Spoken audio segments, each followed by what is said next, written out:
नमस्कार दोस्तों, विजेता कोचिंग में आप सबका स्वागत है। आज हम लेखपाल भर्ती परीक्षा 2022 का प्रैक्टिस पेपर सॉल्व कराएंगे। ध्यान से देखिए। सामान्य हिंदी का प्रश्न नंबर 1, अर्जन का विलोम है। ए नंबर ग्रहण, बी नंबर सर्जन, सी व्ययन, डी नंबर अर्पण। बताइए क्या होगा। इसका सही उत्तर होगा व्ययन। क्या होगा? व्ययन होगा। देखिए, ग्रहण का विलोम अर्पण होता है। ग्रहण का विलोम क्या होता है? अर्पण होता है। और सर्जन का विलोम विध्वंस होता है। क्या होता है? विध्वंस होता है। ठीक है। प्रश्न नंबर 2 देखिए, घोड़ा का तत्सम है। घोड़ा का तत्सम ए नंबर बताइए क्या होगा। ए नंबर घट, बी नंबर घड़ा, सी नंबर घोटक, डी नंबर घटक। बताइए क्या होगा। तो घोड़ा का तत्सम होगा, सही उत्तर होगा घोटक। घोड़ा का तत्सम क्या होता है? घोटक। घट जो है घड़ा का तत्सम है। किसका है? घड़ा का तत्सम होता है घट, इसलिए सी उत्तर सही होगा। प्रश्न नंबर अगला देखिए, पानी का अनेकार्थिक शब्द नहीं है। नहीं पूछा है, ये इसको ध्यान से देखा कीजिए, परीक्षा में बहुत आता है नहीं शब्द, इसको जरूर अंडरलाइन कर लो। चमक, बी नंबर बिजली, सी नंबर इज्जत, डी नंबर स्वाभिमान। बताइए क्या होगा। इसका सही उत्तर होगा, नहीं पूछा है इसलिए इसका सही उत्तर होगा बिजली। बिजली नहीं होगा।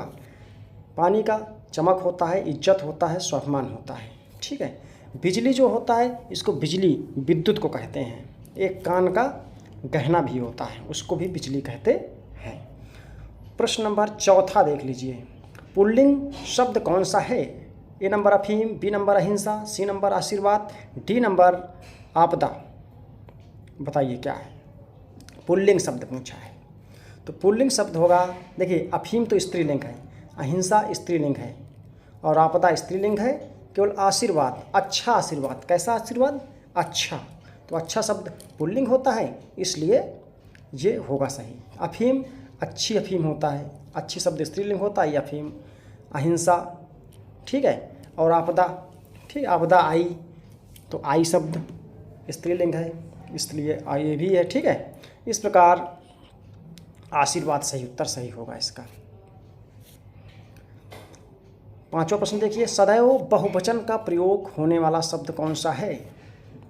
दही, समाचार, सत्य और दल। बताइए क्या होगा। दही, सत्य और दल ये तो एक वचन में प्रयोग होते हैं, इसका सही उत्तर होगा समाचार। समाचार शब्द जो होते हैं सदैव बहुवचन में होता है। और भी बहुवचन में शब्द होते हैं जो केवल क्या बोलते हैं बहुवचन में ही प्रयोग होता है। जैसे प्राण है, प्राण उड़ गए। ठीक है। लोग है, दर्शन है, आंसू है, दाम, ओठ, अक्षत, होश, हस्ताक्षर, ये शब्द हमेशा बहुवचन में प्रयोग होते हैं। अगला देखिए, प्रश्न नंबर 6, किस वाक्य में अधिकरण कारक का प्रयोग हुआ है। ए नंबर सूरज पूरब से निकलता है, बी नंबर उत्तर प्रदेश की राजधानी लखनऊ है, सी वाराणसी गंगा नदी के तट पर स्थित है, डी कृष्ण ने कंस का वध किया। बताइए क्या होगा। अधिकरण कारक पूछा है, तो अधिकरण कारक जो पूछा है ये होगा सी उत्तर सही होगा। वाराणसी गंगा के तट पर शब्द जो होता है अधिकरण कारक होता है। ठीक है। पर शब्द में या पर चिन्ह आ जाए तो वहाँ पर अधिकरण कारक होता है। सूरज पूर्व से निकलता है, देखिए यहाँ पे से शब्द है, ये अपदान है। उत्तर प्रदेश की राजधानी की शब्द है, संबंध है ये। कृष्ण ने शब्द है, करता है। ठीक है, करता है। अगला नेक्स्ट क्वेश्चन 7वां, पूर्ण वर्तमान काल का उदाहरण है। देखिए बताइए क्या होगा। लड़के ने पुस्तक पढ़ी, बहुत बढ़िया प्रश्न है। नेताजी आए होंगे, मैं पढ़ रहा हूँ, वह पुस्तक पढ़ता है। बताइए कौन सा सही है। पूर्ण वर्तमान पूछा है तो लड़के ने पुस्तक पढ़ी, क्या होगा। लड़के ने पुस्तक पढ़ी है, ये होगा पूर्ण वर्तमान, यही उत्तर सही होगा।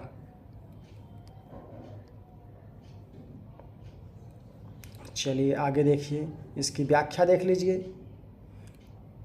ये सही हो गया, ये ऑप्शन। ठीक है। तो देखिए वर्तमान काल कितने प्रकार का होता है। 5 प्रकार का होता है।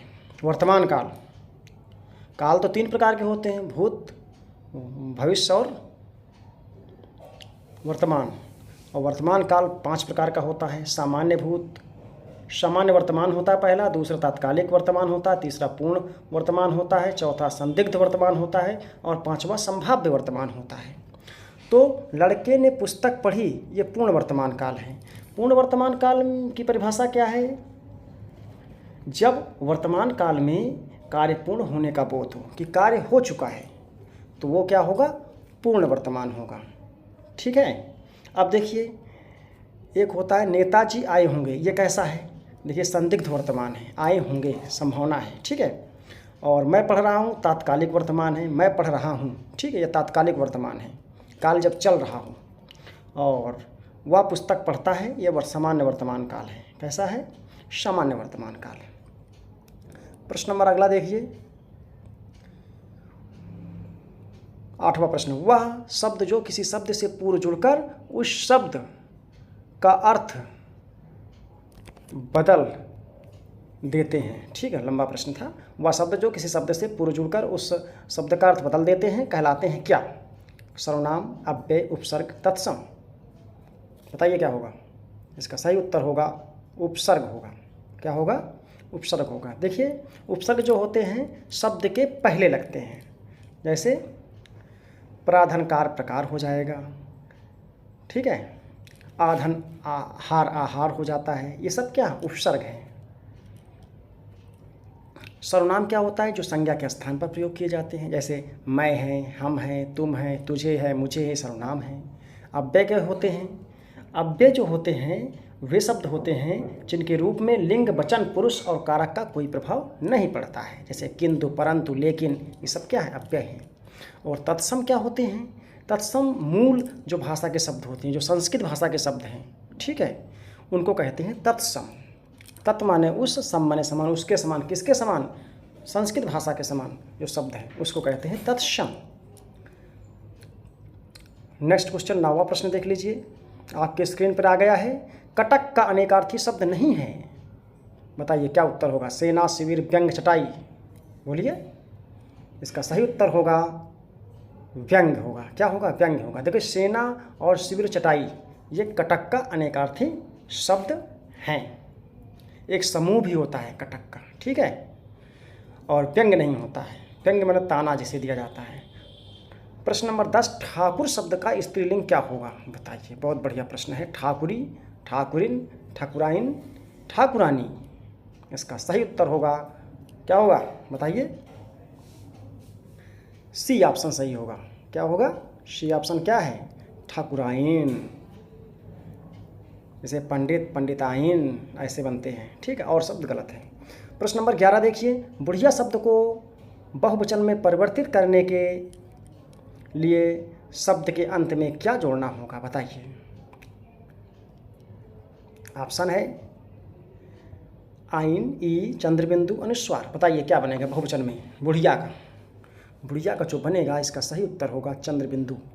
चंद्रबिंदु केवल लगा देंगे, बस बुढ़िया, बुढ़िया होता है। ठीक है। और ये तो ये हो गया। प्रश्न नंबर अगला देख लीजिए।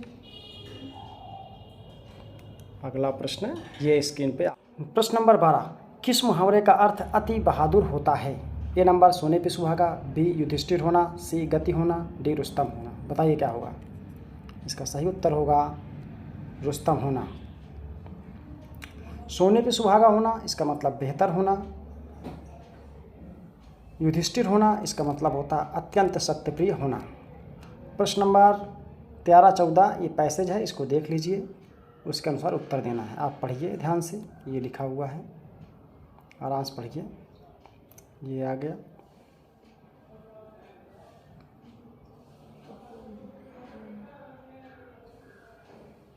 अब देखिए उत्तर देखिए। उपर्युक्त गद्यांश के अनुसार संसार में किस तरह के मनुष्य की पूजा होती है? ए ऑप्शन, जो धनोपार्जन एवं त्याग दोनों करता है, जो पैसे को कल्याणकारी कार्यों में लगाता है, जो मानवता की सेवा में लगा रहता है, जो सच्चे मनुष्यत्व के लिए कार्य करता है। इसका सही उत्तर होगा डी। क्या होगा? डी होगा, जो सच्चे मनुष्यत्व के लिए कार्य करता है, इसका यही होगा। देखिए ये लिखा हुआ, जो सच्चे मनुष्यत्व के लिए कार्य करता है।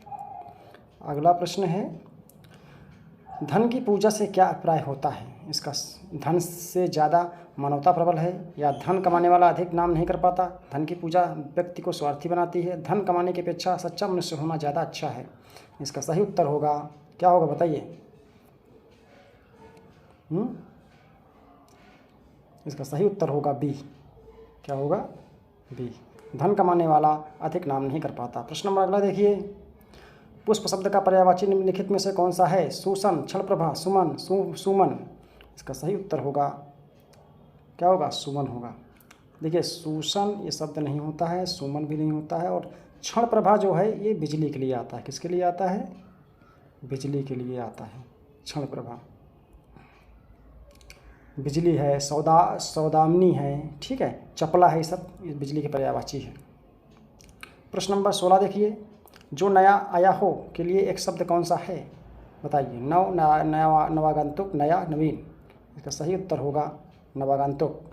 नया का अर्थ नवीन होता है। क्या होता है? नया माने नवीन होता है। अगला प्रश्न, गायक शब्द का संधि विच्छेद निम्नलिखित कौन सा है? गैधनक, गैधनक, गैधनक, गायधनक। इसका सही उत्तर होगा गैधनक। बी ऑप्शन सही होगा इसका। देखिए, ये अयादी संधि है।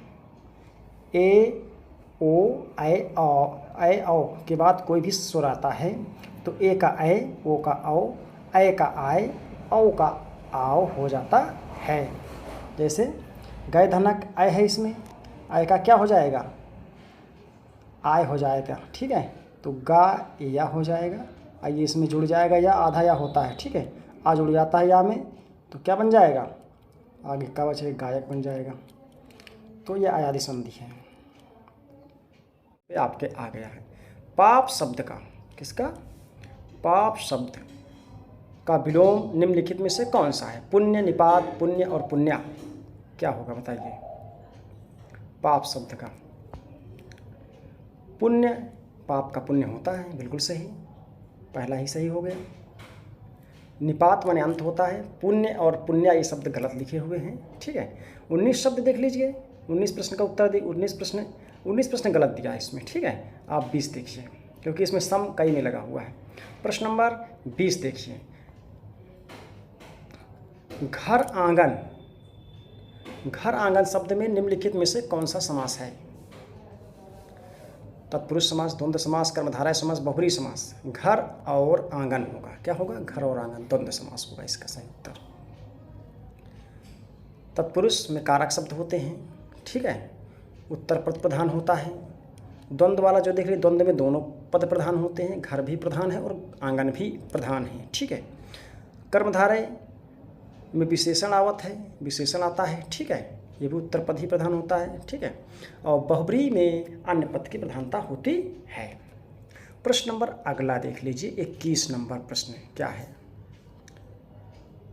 बरस पड़ना मुहावरे का अर्थ निम्नलिखित में से कौन सा है? पानी बरसना, क्रोध में आना, गिर पड़ना, इज्जत बचाना। बताइए क्या होगा? बरस पड़ना। इसका सही उत्तर होगा क्रोध में आना।